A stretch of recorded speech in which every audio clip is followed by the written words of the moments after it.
everyone. Welcome to the second of these VLM calls that we've gotten planned out here. We've got a few seconds until 1 o'clock, but just to introduce ourselves really quickly, my name is Kyle. I'm Raquel. I'm Jess. I'm Dave. And we three work here at the Board of Elections as full-time staff members, and Dave is one of your poll worker trainers and also a VLM of one of his polling locations. So we're going to talk about your responsibilities as a manager, beyond what you've already done as a manager, and then go into things that are more specific to the 2024 fall general election. We'll go over just a lot of things that, to look out for, pay attention to, some new procedures, new policies, and then open it up for questions at the end. If you guys were here for the last call that we did, we had a couple little technical glitches that we've hopefully worked out. So hopefully this is all going to be smooth and nice and easy. Please keep yourself muted. It really helps us out a lot if we're not hearing a lot of cross-talking and a lot of different noises. And then we'll be monitoring the chat as well in case we don't cover something that you want to have a question asked while we're talking. So without much further ado, I'm going to turn it over to Dave, and he's going to go over your basic responsibilities as a manager, stuff that is, the same election to election. Dave? Great. Hello, I'm Dave Gelter. I'm with VLM at Mercer Elementary, a triple precinct location. I'd like to talk about the VLM duties I perform every election. At this point, I have texted or called all of my PEOs, reminded them of responsibility to work the polls. It's important we introduce ourselves and set a professional and friendly tone before the election. Yesterday, I picked up all the blue ballot bags and the special instruction bag from the drop-off location. Hopefully, you've all done that. I do keep those in a secure place overnight, and we do encourage you to read these special instructions because there are some new things this year, especially around the emergency evacuation plan. On Monday night, we're of course going to gather at 6:30. I'll designate a safe meeting place in case we do have to evacuate, and we'll find all the emergency exits.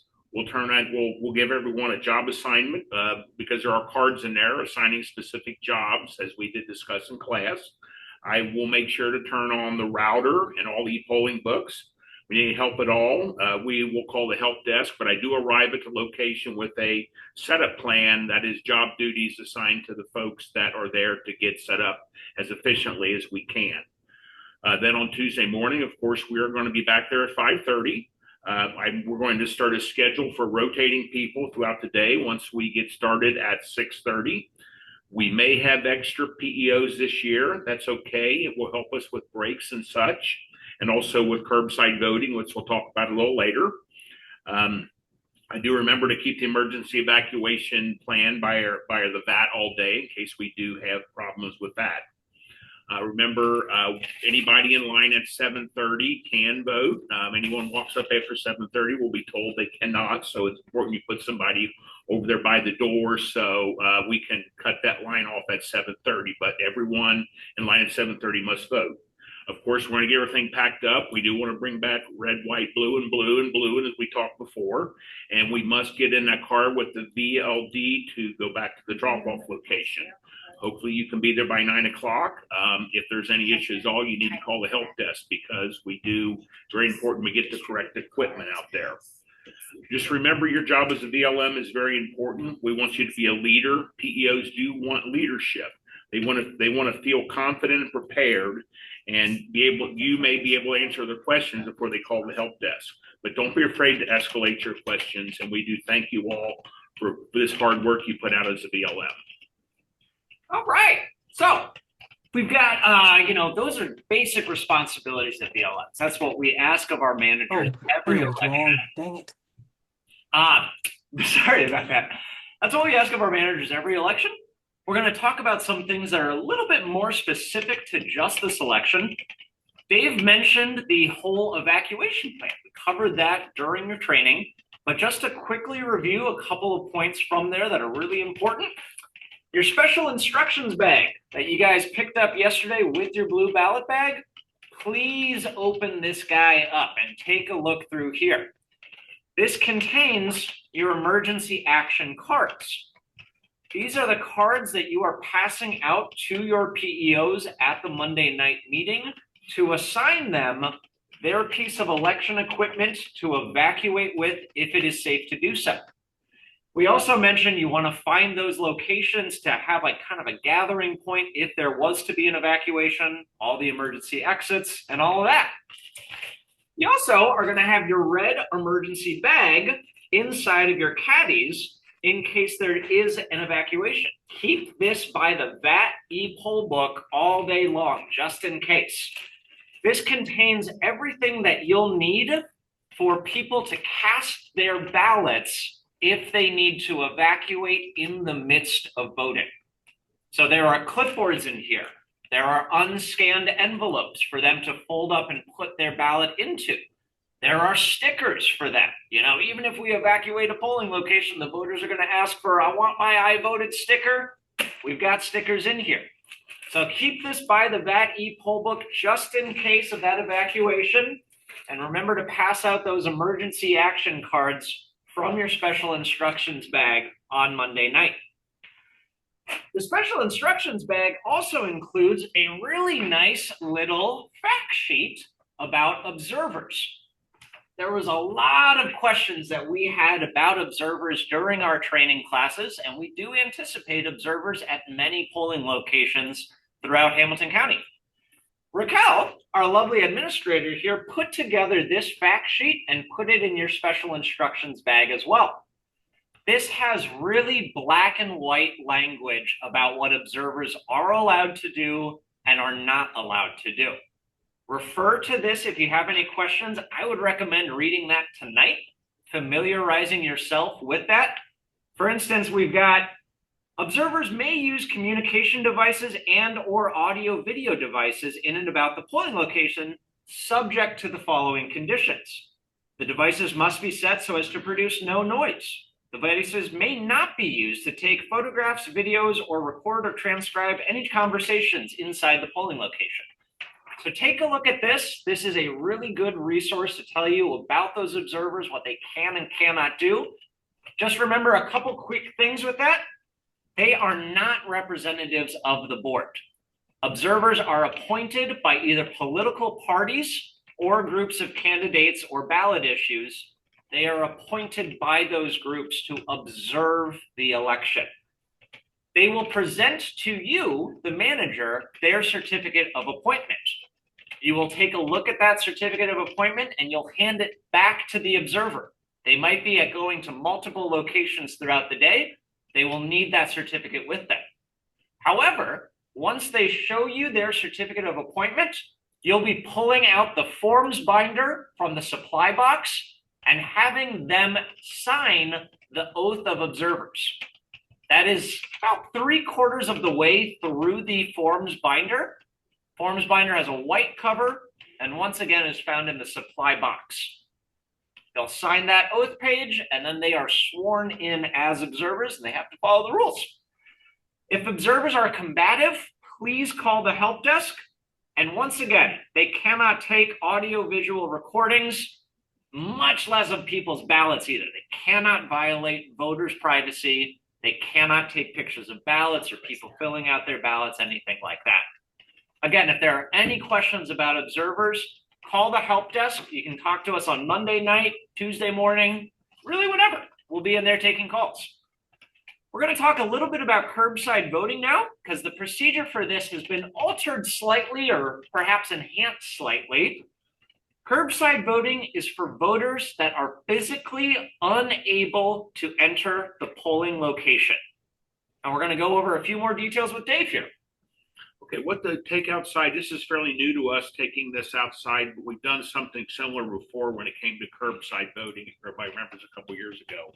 So I think we need to be prepared for curbside voting because we are going to take people who call in, as well as maybe a family member who may come in and ask for someone disabled and cannot get in. They can go out and curbside vote.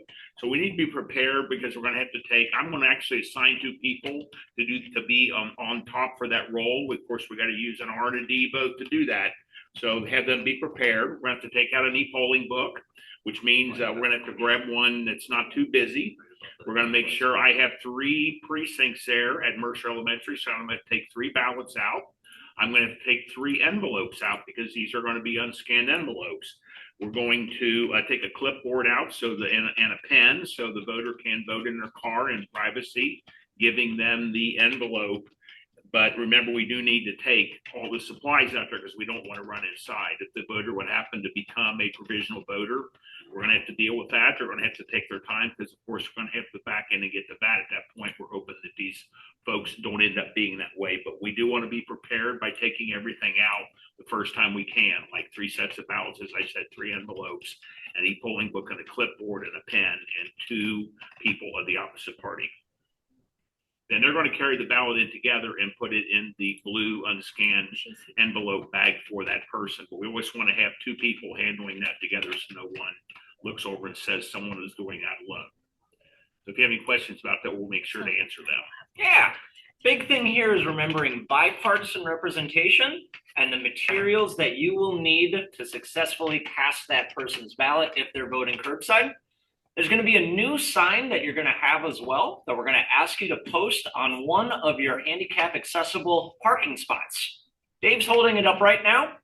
That's going to instruct voters who wish to vote curbside, if they don't have someone else with them, or even if they do, they can call that number. That number goes down here to the board, and then we will call you as the manager to tell you that you have a curbside voter outside.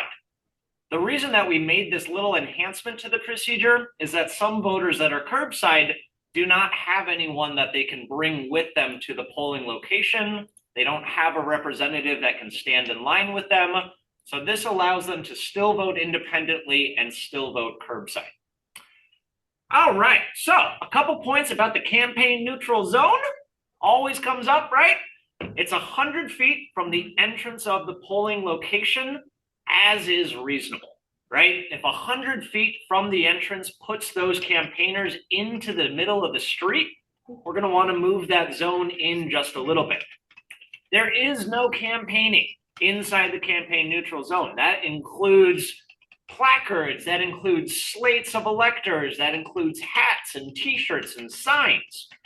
However, outside of the campaign neutral zone, you have First Amendment rights, and people are allowed to campaign for any side of the issue that they wish to, outside of the 100-foot zone. There is a small chance that you will have an exit pollster at your location. We are anticipating about 5 of them around the entire county. So odds are pretty likely that you will not have an exit pollster. But if you're one of the lucky ones that does, it will also be noted in your special instructions bag. Those exit pollsters are representatives of the media, and they are allowed within the 100-foot zone, but not inside the polling location. So essentially, those exit pollsters just hang out by the entrance/exit. They are there to ask people if they voluntarily want to share how they voted. Voters are not required to engage with them. They can just move right on and say, no, I'd rather not tell you, or they can take the time to speak with them. Again, we're only anticipating about 5 exit pollsters around the entire county. They are allowed within the campaign neutral zone, but not within the polling location. All right. Quick note about political attire in the campaign neutral zone. There's going to be another poster that we've made up this year that kind of explains what constitutes political attire. Please post that in your location on Monday night. Campaign attire is considered attire or paraphernalia that contains the name of a candidate on the ballot, the name of a political party, or support or opposition to a ballot issue. Those are very explicit categories, which is to say that something like Make America Great Again or Black Lives Matter, those are permissible within the polling location. That is not the name of a candidate, the name of a party, or support or opposition to a ballot issue. However, something like Kamala 2024 or Donald Trump 2024 or Vote Yes on One, that is campaign attire, and we would ask those voters to please cover up that campaign attire, remove it, and if they refuse, we're going to vote them through as quickly as possible to minimize the disruption to the polling location. All right, so post all those signs on Monday night with blue painter's tape. Right behind me on the wall here is a little surprise for you guys. It is a massive poster of the text of issue 1. It's a big guy. I mean, the perspective's a little off here, but this is a large poster, and please post that with blue painter's tape. Please do not use duct tape to post any of the indoor signs. We risk damaging our polling locations if we do that, and then we risk not being invited back to the polling location. So there's a question in the chat about the non-citizen IDs. So if you look in your special instruction bag, I put some further detailed instructions in there for you. So anything that says non-renewable, non-transferable on the front is not a valid ID. So they will have to vote provisional. If it says non-citizen on the back and they are able to show you their naturalized or citizenship documents, there are examples in your special instructions bag. They are to fill out the 10U and they get a regular ballot. If they cannot show you these forms of identification, then they are to vote a provisional ballot. Still fill out the 10U, but they have to vote a provisional ballot. Now, this is very rare. It may not even happen at all, but you do have instructions in there. If you do find a voter coming in with a non-citizen ID, best practice would probably just be to call the help desk, and we will walk you through step by step, because we know there's a lot of permutations and combinations with this. You know, what do we do if? Then call the help desk. We can walk you through every step of the way to make sure that we're doing the right thing. All right, provisional voting, really quickly here. Section 6 of the provisional envelope. We didn't really talk about it too very much in class. Section 6 is what is filled out by the voter if they would like to use the provisional envelope as a registration update form. It is best practice for every provisional voter to fill out Section 6. It is best practice for every provisional voter to fill out Section 6 of the envelope. You've got your provisional voting booklet. That's a nice little guide that can help walk you through the whole provisional process. And just a quick reminder, I know it was a question on the quiz, it was an example in class, but if there is an address change within your precinct, that is not a provisional voter. Remember to read every blue box on every voter that you process. And if you are changing the address of a voter within the precinct, those blue boxes on the e-poll book will tell you this is not a provisional voter. Get a registration form from the forms binder. Hand it to the voter, ask them to fill it out, and then hand them a regular ballot. The reason we're stressing this so much is because it came up a lot in the spring. We had a lot of people that changed address within precincts that were told to vote provisionally, and it was not necessary. One more note about that, only provisional voters who have expired ID or no ID whatsoever are required to come to the Board of Elections within 4 days of the election to present ID for their vote to count. It is not every provisional voter. It is only voters with expired ID or no ID only.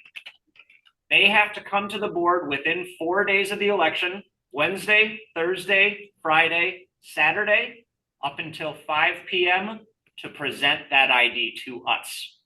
Okay, just want to make that clear for everyone, because again, this spring, we had people that were just address change or name change voters that were coming down here to present ID. They didn't need to make all that extra effort. All right.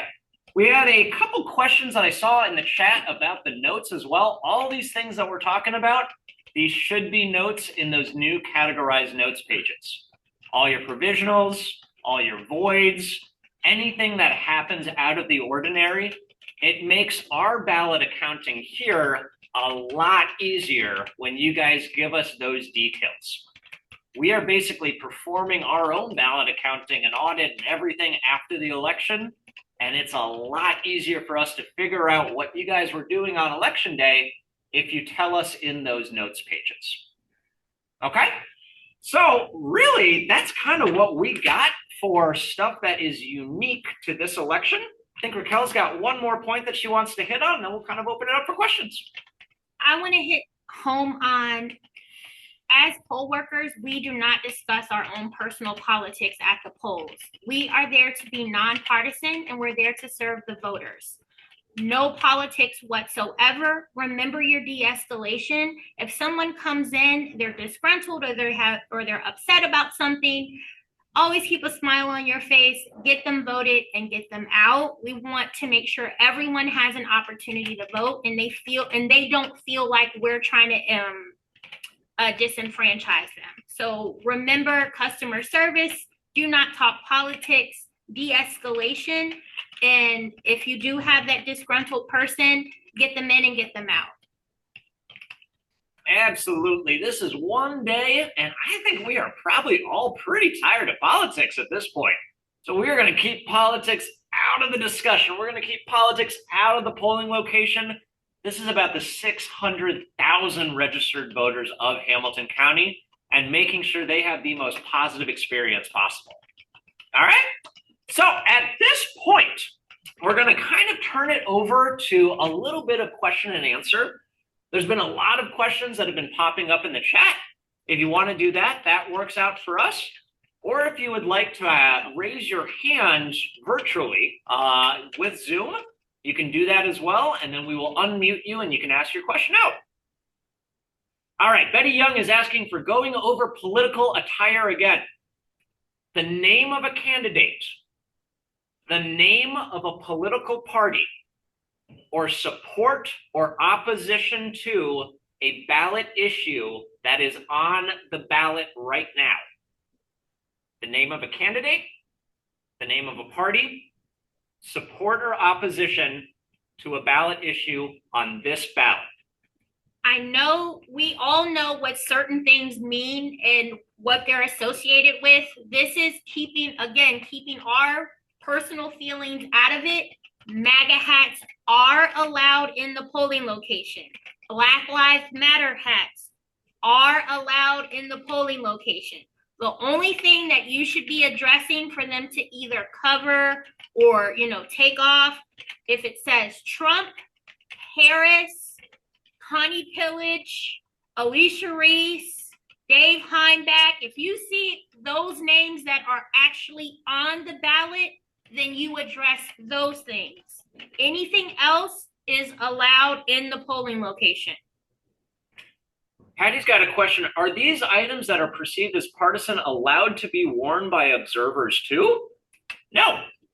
I mean, well, again, campaign attire is not allowed within the campaign neutral zone, right? Again, campaign attire's got these three very explicit definitions. If the observer was to wear something that was perceived as partisan but was not included in those three categories, it would be permissible in the polling location. Okay? All right, I think Matt has had his hand up here. Can we unmute Matt really quickly? And, where did he go? Matt just disappeared. Yep, I just put it in the chat. I just asked, how does the VLM check early provisional and absentee voters for the 6:30 list? Gotcha. So are you saying checking those people off of your 6:30 a.m. list? Correct. Gotcha. That is a good question. I'm gonna ask Raquel that because I don't really know the answer to that one. I don't believe you have to. They're automatically sent over in the journal files now, I believe. So this is why we ask you guys to turn on all of your e-poll books to the start screen on Monday night. We are updating those iPads with everyone that voted here early or who requested an absentee ballot. So we're sending those files over on Monday night to, make sure that that e-poll book will prompt you to vote those people provisionally if they come in to vote. You don't need to do anything to the 6:30 a.m. registered voters list. You just put that on the clipboard, make sure that's visible from the entrance to the polling location. Sherry Steinreedy, I see that you've got your hand up, and we can ask your question here and get you unmuted. Can we unmute Sherry? Sorry. We also can. Okay, I got kicked out of the Zoom meeting. And I have a question on the purple registry list. What are the X's next to their names?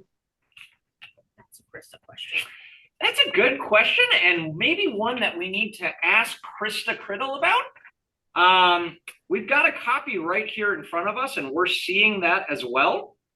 To be honest with you, I don't have a good answer, but I can get you one before Tuesday. Okay. Put that one down. Great question, Sherry. Hello. The X's are for those that have already voted. That was going to be my guess. I'd like to confirm that with Krista and just make extra sure, but that seems like a pretty good supposition to make. I believe they have that at the top of the page. Gotcha. Okay. Well, perhaps I should have looked at that a little bit harder before jumping in here. It's not Okay, I appreciate alphabetical that. list. I don't see that at the top of the page. So I'm gonna ask. All right. So we will get an ask on that. We'll ask Krista, and we'll make sure that you guys all know here. Cynthia, what's your question, please? Oh, sorry. We've still got you muted. Could you unmute yourself, Cynthia? Oh, still muted, Cynthia. I'm sorry. We're gonna. Can we unmute her? No, we can ask her. To Okay. unmute, but we can't ask. Any luck, Cynthia? Okay, can you hear me now? Hey, yeah, we can. Good. Okay, all right, thanks. So I work in the Hyde Park Library, and our actual room where we are is on street level, but there's also an entrance to the building behind where people will park. So do we need to create a 100-foot zone in both areas or just on the street level? To the entrance, whatever entrance they're coming through. But they will possibly come through both because the parking lot is in the back of the building, but then they have to come upstairs to vote. So And the room is in the front of the building, but there's no parking on the street in the front of the building. okay, Cynthia, let me look at your polling location, then I'll give you a call back and tell you where to put them for their campaign area. I'm right Okay. down, Cynthia. I know where you're talking about because I used to go to that library all the time. There's that parking lot in the back. Right. Yeah. Okay. So we will figure that out as well. Thank you for your patience. Okay. Sure. Thank you. Of course. And Jocelyn, I see that your hand is up as well. Are you unable to unmute yourself and ask the question? Yes, can you hear me? I can. Yes. Okay, I actually have two questions. So I saw in the chat that someone replied back that the ballot bags don't get open until Monday morning, or until Tuesday morning. But I thought Monday night we were supposed to check them to make sure that they were the correct ones, because I thought there was 2 zip ties in each bag for Monday night and then to take it back to the polls. So I just want to verify that I should not open them until Tuesday. No, you're correct. You're correct. Monday is correct. I'm sorry. Yep. That was a flub on Okay. our. You're right. And then I just wanted to double check on that. And then my secondary question was, in previous times before, I've had a VLD, or not a VLD, a PEO stand at the door and like check IDs as they're coming in for like expirations and stuff. And I've found that that is helpful, and like they have their ID out when they get to the table and stuff. Is that allowed or not allowed? Because I've got some varying answers over that. I would ask them, could you please have your ID ready? I wouldn't start checking people's things at the door. Okay, because like in previous times, like if their ID was expired, they just send them straight to the VAT rather than sending them over and then like having them make an extra step. You can So have like them those check. kind of things. You can have them check it. Do you have a valid ID? Have them look at it, but I wouldn't have a PEO check it out. Just let them do it. Okay. I You remember, they can go home and get a passport too. Now, that's a nice alternative. We have quite a few people last year say, oh yeah, my passport. So they'll go home and get their passport and bring it back if their driver's license expires. Alrighty, thank you. Thank you. Linda, it looks like you've got a question as well. Are you able to unmute yourself?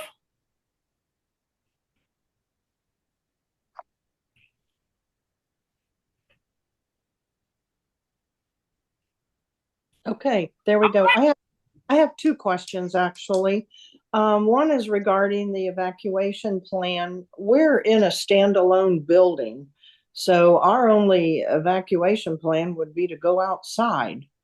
We're in a town hall that's connected to the fire station. So obviously if there's an evacuation, the fire department would be involved in it. Mm-hmm. So we wouldn't have a place for voting unless we're outside. Yes. What do you do about that?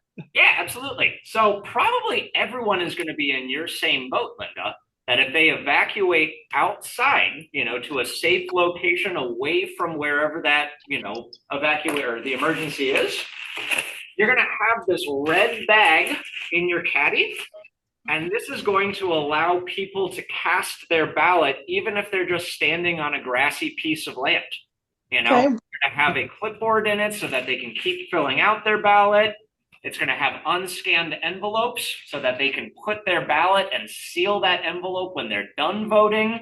It's got stickers to give them. So basically what you're explaining here, they're going to be standing outside and voting. In the rain? It's supposed to rain Tuesday. I can't control that, unfortunately. And it also has your paper backup in here. So your fine voters list will be in here as well. Okay. Green cover on it.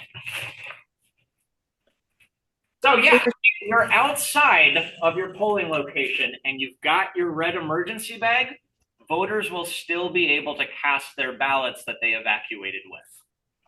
Okay, outside. Yep. In the rain, if it's raining. Yep. Okay, that's my first question. My second question is, I got these challenged voter. I've never had a sheet with challenged voters on it, that if people show up saying that they may not live at the address that they're said they live at. That's what a is great question. It is a pretty rare thing. We really don't see a lot of challenged voters very often. There are a few more this election. And what'll happen will be those voters will come in, possibly they don't. But if they do show up at your polls on election day, you'll scan their ID or you'll do a manual lookup of them just like you would with every other voter. And then the e-poll book will instruct you to both call the help desk and vote them provisionally. Calling the help desk, we'll walk you through it every step of the way. Essentially, this is, one extra step just to verify people. Shouldn't happen. It is pretty rare, but if they do show up at your polling location on election day, the e-poll books know it, and you'll call the help desk and we'll walk you through it. Okay. Thank you. Absolutely. Susan, looks like you've got a question as well. Are you able to unmute yourself?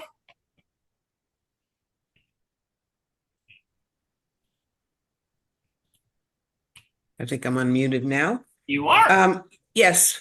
If we have a combative voter, you said get them through and out as quickly as you can, but if they continue to be a problem, can you offer curbside voting? No. And you'll have to tune it out because you're going to have people that are going to test you, right? Right. Professionalism, get them voted and get them out. Okay. Thank you. Of course. Valerie, you have a question as well? Valerie Lewis? Are you able to unmute yourself, Valerie? Yeah. Okay. What you got? Okay, I have a two-part question. The first one is, far as the curbside voting, when we set the sign up, do they have to be within the 100 feet? Because the way the church is that I'm going to be at is really congested right there. So do it have to be within that 100 feet? Because it will be kind of hard for us to set it up right in front of the... Sure. Wherever Cool. those handicap accessible parking spaces are at your location, you know, wherever there's that sign that's got the blue wheelchair logo on it, that's where you're going to be posting that sign. Okay, I will have to search that because I know earlier this year I didn't see any of those when I was there. We've So, done an ADA assessment of every single polling location in Hamilton County, and one of the requirements of the ADA is that every polling location have handicap accessible parking spaces. So they okay, should be there, but give us a call if you can't find them. On the inside cover of your quick guide, there's a number that says polling locations. You can call that number on Monday night, and we could tell you right where they are. okay. And then my second question, let me remember what it was. Far as curbside voting, can you give me that list again of what we are able to take outside to the car? Yeah, definitely. Dave? You're going to have to take a polling book. You're going to have to take a ballot for each precinct you have. You're going to have to take a green envelope out for each precinct you have. So you want to have that. You don't want to get the ballots ahead of time because you don't want to get them out of order, but that's one of the things you're going to have to pick up from each location, and a clipboard, polling book, and you're going to have to take an R and a D out together. So I would maybe have a couple people on point to do that as you rotate jobs. And that's pretty much what you need. A pen, maybe take a pen with you. Mm-hmm. You know, use a clipboard, let that person make their own ballot, put it in their envelope, and then the two of you are going to walk that back in together. That's the minimal you need to take with you. And we're typing that out in the chat as well, so you guys can take a look at that. Mr. Wheatley, do you have a question? I do. More of a comment. Just for the contested voters, I want to make sure, again, it affects like 250 voters across the county.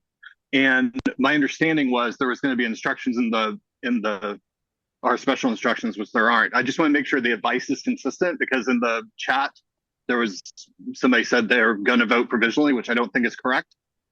When I discussed this with Alex Lenzer, he said the instructions were going to be basically the old forms of identification, like utility bills or something with your address would be used.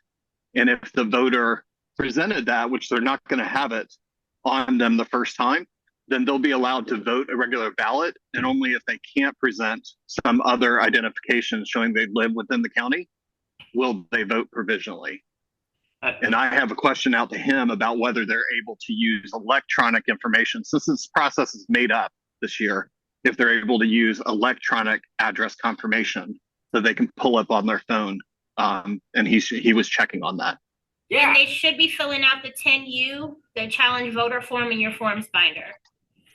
That's a very good clarification point, Brian. Thank you very much. Mike D'Agostino, what's going on? Hi, quick question. I have pulled out my emergency action cards. Yes. And one thing I do not understand, I see grab the unused blue ballot bag. That makes sense. Mm-hmm. And then I have an identical card that says, I grabbed the unused blue ballot bag and pad, PAD. What is the pad? So the pad, so you have your unused stack, right? And then you have the pad that you're currently working off of. So you want to grab that? Yes. Got it. Thank you. You're welcome. What's going on, Elaine? Oh, unmute yourself, Elaine. Mm-hmm. Yep. Here we go. I just want to confirm this because I was at the Sorry about that. What was that, Elaine? I just want to confirm the seal on the blue ballot bags is not broken until Monday night. Until Monday night. Okay. Tuesday night. Monday. Thanks. Yeah. Okay. Right. And then you're also going to be finding those keys and codes in the end compartment of that blue ballot bag, and you're going to need that to get in the caddy and get logged into those e-poll books and everything like that. Found those. I just wasn't sure whether I should personally check to make sure things were in the blue ballot bag or wait till Monday's meeting. Wait till Monday for that. Okay, thank you. Good question. Darius Kemp. Yeah, break seals with two people, not one. Hey, good point. Yes. Great point. Great point. All righty. We got a On lot the, coming in through the chat still here. Do we have any more questions? I know it feels like the hands up are still, but I wasn't sure if those were same as the old questions or if they're new questions. on the evacuation, Yes, Frank. Yes. you said do not take ballots out or do take ballots out. I could see, well, you need to go out and find out. Oh, evacuation, yes. So if there are voters in the Oh, location during the evacuation, No. I'm sorry. I just put two questions together. On the evacuation, if you go out and it's raining, take an umbrella or grab one from the car. Also, the rain, I think, is scheduled to come in like when we're closing down, so it probably won't be a problem. And then we provide you with plenty of plastic bags. So if you you can grab one of these. Right. Somebody was worried about getting stuff wet. On the curbside voting, you said do not take out the ballots at that time. No, take out 3 ballots. I got 3 precincts, so I'm going to take 3 ballots. I'm going to pick them up. I'm not going to hold them ahead of time because I don't want to get them out of order. But as soon as I find a curbside voter, I'm going to go to each stack and I'm going to pick the top ballot off of each stack. And Sure. I have to do a resolution at the end if it's like right before closing or something and they're out of order. That's the kind of thing I'm going to make a note about because your count may be off. But I wouldn't pre-plan any ballots on a clipboard that may sit there for 2 hours. Right when the curbside voter walks up, I'm going to pick one of each of my precincts up and take them out at the time. Oh, exactly. That's what I would do is, hey, you got a curbside. I'm going to take an A, B, and C. And then if they use the A, you go back inside, you immediately use a B and C for the next B and C that needs to be done. You're supposed to wait until the end of the day. So, okay. There's a great question in the chat that I just wanted to bring to everyone's attention here from Selden. Selden is asking if unaffiliated PEOs can be used for bipartisan representation. Yes, they can. Unaffiliated PEOs, kind of the same thing as an independent affiliated PEO. And just to be perfectly honest, pretty much every single one of our youth at the booth poll workers are unaffiliated. None of them have voted, well, a couple of them have voted in a spring primary, which is how you pick up your party affiliation in Ohio. There's also people that ask for issues-only ballots during spring primaries. They are unaffiliated PEOs, and an unaffiliated PEO paired up with a Democrat or a Republican constitutes a bipartisan team. That's a great question. We see an increasing number of unaffiliated PEOs with every election that we do. All right, there's a question in the, sorry, Frank, yeah. And just for game show information, roughly how many poll workers, I think it's about 3,000, how many precincts or how many polling locations are out there? 296. 296 polling locations, and we trained 2,835 PEOs here at the Board of Elections this month. It was quite a lift, and you guys were all part of that. Yep. Woohoo! Yeah. All right. How's everyone feeling? I have one more question. Yeah, what's going on, Jerry? I have 2 people, one person that I have not been able to get in contact with at all. And I have one more person that hasn't responded since the last time I talked to him. Call Haley or Jason and we'll verify whether they're working or not. Okay, great. About the same thing. And Gail's my name. I have one question. I just wanted to close up the loop on the Monday night opening up the blue bags. Mm-hmm. Having 2, parties there, take the tab off, make sure the seal off, make sure everything is in there, it's supposed to be there. Are you saying also that we should lock it back up? I didn't hear it. I heard it way back, but you didn't confirm it again. So you're saying lock it back up with the seal, put it in the caddy, lock it up, and then the next morning, Tuesday, then you open up and use the ballots. Is that correct? Correct. Yes. Okay, thank you. Yeah, make sure to put seals on everything, all of your ballot bags and all of your your provisional and unscanned. for transportation back to your location. Make sure to put seals on all that equipment there too. Yep. Plenty of them. Great question, Gail. Thank you. I just want to say really quickly here, guys, we know that this is a big election. This is a presidential election. We know that the numbers are crazy. We have had more people here voting early over the last couple of days than I would have imagined. We train more PEOs than we ever have. However, if we all do our jobs well, if we all take our time, if we all treat the voter right in front of us as the most important voter that we are working with, I think this is going to be a great election, and I think it's going to go as smoothly as all the other elections you maybe have worked. There is nothing out of the ordinary or nothing too weird about this election. It's going to be another day. It's going to be another election. There are some weird little things that might pop up, but we are here to help. Call the help desk. We've got Sherry and Alex in there. We've got both of the heads of the parties in there. We've got our software vendors in there. We've got our hardware vendors in there. There is such an ecosystem, a food chain of people that are here to help. We are here to serve the voters of Hamilton County. We're here to have a great election, and I think we're going to do it. Are there any other final questions? Anything like that? Oh, I hope it is the observer sheet. It's in your special instructions bag. It's about 3 sheets. And it's got like a little bit of a Franklin Rose seal in the top right corner. This has the roles of the observer and also your roles as an election official in here. Okay, so Jocelyn, it looks like you had one more question. Can you unmute yourself, please? Yes, so somebody above me in the chat was saying something about Jill's sign. I was just curious, how could we remedy that with a voter if they came in asking? Because obviously we can't talk politics, but if they came in and they asked like, hey, I heard her VP dropped out, can I still vote for her? Will it count? How should we combat that?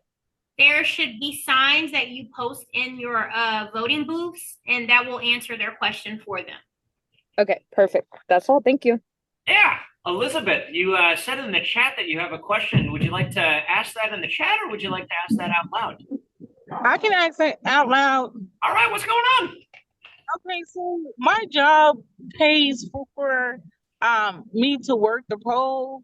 How can I get documentation saying that I work the poll? Do you work for the county? No, I don't work for the county. Okay, just have your job, or you can shoot us an email at the end and we will type something up so you can provide to your employer. Okay. All right. Any other questions? What do you guys think? I think we're ready to have a great election. Thank you. Thank you all. All right. Thank you guys so much. We are recording this. We will make this recording available. This went a little bit better than the first time we tried it out. A little bit easier to follow, hopefully. We had a good 100 people in here, so pretty good call. We're going to have a great election day, guys. Thank you so much. Appreciate your service. We are here if you need us, so just give us a call.